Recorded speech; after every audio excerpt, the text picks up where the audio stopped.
Civil सेवा परीक्षा की तैयारी कर रहे मेरे सभी प्यारे नौजवान साथियों, नमस्कार। फ्रेंड्स, आज मैं सबसे पहले आप सबसे इज़राइल हमास युद्ध विराम के बारे में बात करने जा रहा हूँ। ये बहुत बड़ी खबर है और सच पूछिए तो पूरी दुनिया को एक प्रकार से राहत देने वाली खबर है। और खबर यह है कि इज़राइल और हमास के बीच में अभी युद्ध विराम पर सहमति बन गई है। यह जो युद्ध विराम हुआ है ये कतर में हुआ है और अमेरिका की मध्यस्थता में हुआ है।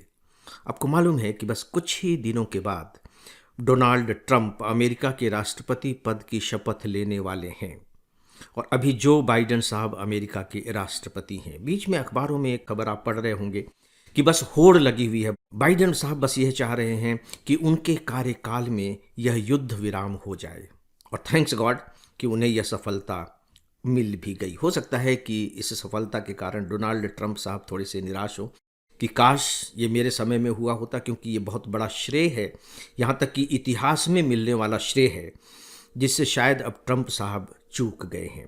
खैर, उनके पास 4 साल का बहुत लंबा वक्त है, बहुत सारे वो ऐसे काम कर सकते हैं कि इतिहास में उनके काम दर्ज हो जाएं। लेकिन दोस्तों, हम सब के लिए और ख़ासकर पश्चिम एशिया की ये जो शांति है पूरी दुनिया के लिए बहुत बड़े राहत को लेकर आई है। आपको मालूम है 7 अक्टूबर 2023, सोच करके देखिए कि लगभग 15 महीने हो गए हैं।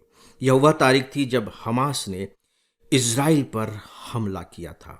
15 महीने की इस भयावह युद्ध में ये माना जा रहा है कि विश्व व्यापार को लगभग 8 लाख करोड़ रुपए का घाटा उठाना पड़ा है। यहाँ तक कि जो स्वेज नहर से समुद्री आवागमन होता था, जो सामान लेकर वाले जहाज आते जाते थे, उनमें 20% तक की कमी आ गई। आप जब स्वेज नहर को देखेंगे नक्शे में जा कर के तो आपको पता लगेगा कि ये कहीं ना कहीं पश्चिम एशिया के आसपास का ही क्षेत्र है और सीधी सी बात है कि अगर उस क्षेत्र में शांति नहीं है तो फिर कौन रिस्क लेना चाहेगा। तो ऐसी स्थिति में करना क्या पड़ता था जहाज़ों को कि वो बाकायदे अफ्रीका का चक्कर लगा करके अपने डेस्टिनेशन को पहुंचते थे। आपको ध्यान होगा कि हमारे यहाँ वास्को डिगामा कैसे भारत पहुंचा था। अपने यहाँ से चल करके वो अफ्रीका का चक्कर लगाते हुए भारत पहुंचा था। तो लगभग यही स्थिति अभी जहाज़ों के लिए थी। बहुत से ऐसे मालवाहक जहाज़ थे जिनको नुकसान पहुंचा था। दुनिया की जो सप्लाई चेन थी वो बाधित हो गई थी। तो इन सब संकटों से कम कुछ दिनों के लिए ही सही मुक्ति तो मिलेगी। मैंने कहा कि कुछ दिनों के लिए ही सही। इसका क्या अर्थ है? इसका अर्थ यह है कि अभी जो युद्ध विराम पर सहमति हुई है वह 6 सप्ताह के लिए है, यानी कि 1.5 महीने के लिए है। और यदि सब कुछ ठीक ठाक रहा तो इसे इसी तरीके से आगे बढ़ाया जाता रहेगा। कुछ और व्यवस्थाएं की गई हैं। व्यवस्थाएं ये की गई हैं कि आपको मालूम है कि जो हमास है उसने इज़राइल के कुछ लोगों को बंधक बना रखा है। बंधक बना रखा है। लगातार इज़राइल की ये मांग रही है कि आप हमारे बंधकों को छोड़िए। अभी भी 94 बंधक हमास के पास हैं। तो जाहिर है कि जब सहमति बनी है तो इन बंधकों को हमास बाकायदे रिहा कर देगा और इसके बदले में इज़राइल के जेलों में लगभग 1000 फिलिस्तीनी कैदी हैं, उन्हें इज़राइल मुक्त कर देगा। तो चलिए, कम से कम ये जो सबसे इमोशनल पार्ट था जिसको लेकर के दोनों के बीच में कटुता लगातार बढ़ती चली जा रही थी, आगे के लिए यह कटुता तो यहीं समाप्त हो जाएगी। दोनों देशों के बीच में शांति बनी रहे, इसको लेकर के कुछ रणनीतिक व्यवस्थाएं की गई हैं और उसमें सबसे जो महत्वपूर्ण व्यवस्था है वो यह कि जो गाजा का उत्तरी दक्षिण हिस्सा है उसे बफर जोन और सेफ एरिया बनाया जाएगा। बफर जोन और सेफ एरिया बनाया जाएगा कहने का मतलब है कि वहाँ कोई भी सेना मौजूद नहीं रहेगी। एक प्रकार से समझने की दृष्टि से कह लीजिए कि वो शांति का क्षेत्र होगा। हमास अपनी तरफ से इस एरिया से अंदर रहेगा और इज़राइल अपनी तरफ से इस एरिया के बाहर रहेगा। इस तरीके से जो झड़पों की स्थितियां बनती हैं कहीं ना कहीं कुछ न कुछ तो कम होगी। तो दोस्तों, ये एक बहुत ही महत्वपूर्ण खबर है।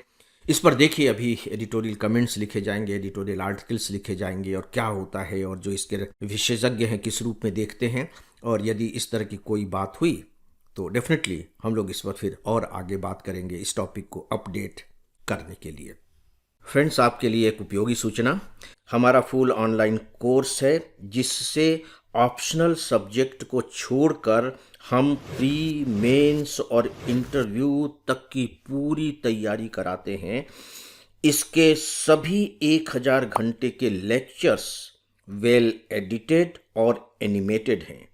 इसके जो 90% लेक्चर हैं मैंने तैयार किए हैं, और मैं स्पेशली बताना चाहूँगा कि हमने इसमें पढ़ाया नहीं है बल्कि समझाया है। आपको इसकी पूरी जानकारी हमारे मोबाइल ऐप और हमारी वेबसाइट पर मिल जाएगी। दोस्तों, एक शब्द है deep state.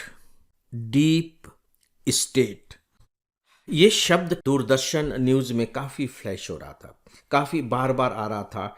Deep state Rahul Gandhi ji के बयान के संदर्भ में। बयान क्या था, संदर्भ क्या था, उसके बारे में हम लोग यहाँ बात नहीं कर रहे हैं, लेकिन मुझे लगा कि आपको डीप स्टेट शब्द के बारे में थोड़ी सी जानकारी तो होनी चाहिए। दोस्तों, एक तो सरकार होती है जो बिल्कुल सतह पर है, जिसे हम सब देख रहे हैं। हर देश की एक सरकार होती है, वैधानिक सरकार होती है, लेकिन एक दूसरी सरकार भी होती है जो गहरे में होती है, दिखाई नहीं देती, समानांतर होती है, लेकिन वह होती है। इसे आप एक तरीके से गुप्त सरकार कह सकते हैं।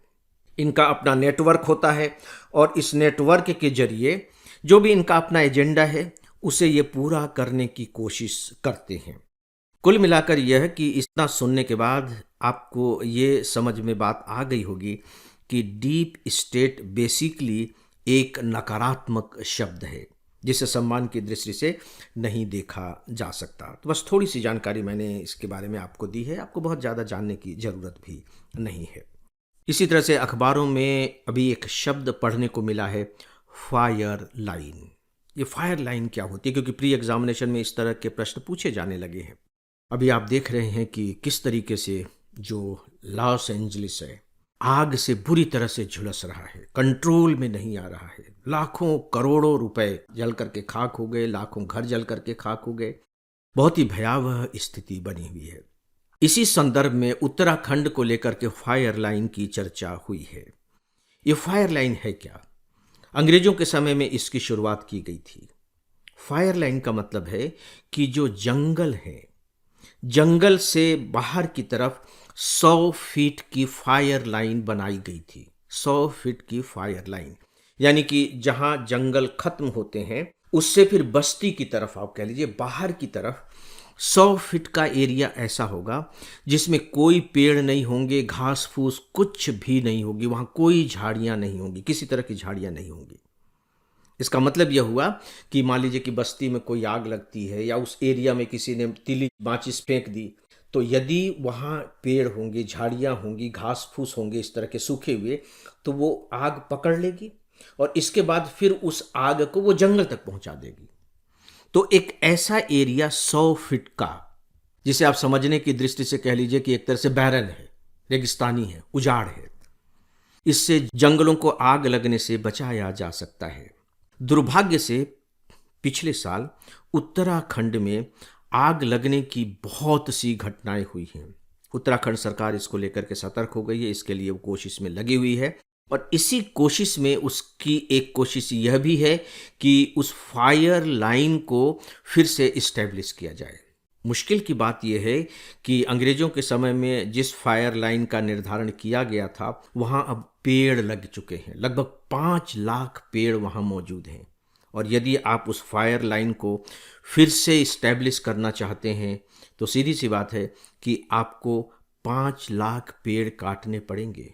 और उत्तराखंड सरकार ने यह फैसला किया है कि कोई बात नहीं, हम ये 5 लाख पेड़ काटेंगे और काट करके फिर ये जो फायर लाइन है इसको पुनर्स्थापित करेंगे, क्योंकि इनका पुनर्स्थापन किया जाना बहुत ही ज़्यादा ज़रूरी है ताकि हमारे जो अभी जो वन है, जो जंगल हैं, उन्हें जलने से हम बचा सकें।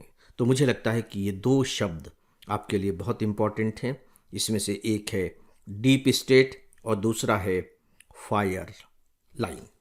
तो फ्रेंड्स, आज की खबरों के बारे में बस इतना ही, और इसी के साथ ही आज के इस डेली ऑडियो लेक्चर को अब यहीं समाप्त करता हूँ। नमस्कार।